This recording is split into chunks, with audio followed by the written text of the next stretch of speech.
กันละครั้งหนึ่งซึ่งยังไม่นานเพิ่งผ่านไปเมื่อวันวานมีชายหนุ่มที่น่าสงสารหัวใจแหลกลานและยับเยินถูกหญิงสาวผู้เป็นคนรักหักอกเสียใจเหลือเกินเธอเลือกอย่างนั้นทิ้งกันก็เชิญถ้าเห็นแค่เงินก็ไป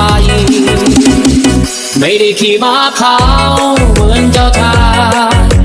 โดนได้แค่รถเมล์เธอก็เลยไม่ไขว่เขวโดนขึ้นรถเข้าไปเป็นนิทานน้ำเน่าเน่ายิ่งกว่านิยาย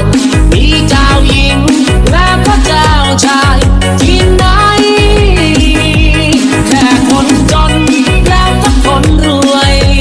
และผู้หญิงมากมายรักเธอสักแค่ไหน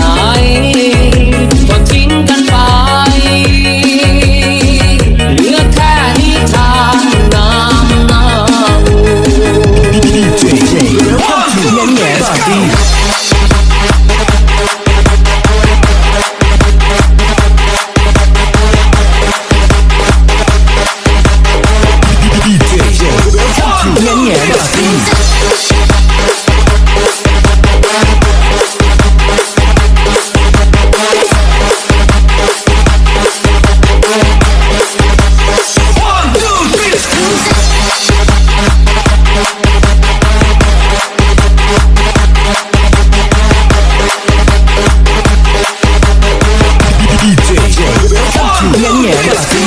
ไม่ได้ขี่ม้าขาวเหมือนเจ้าชา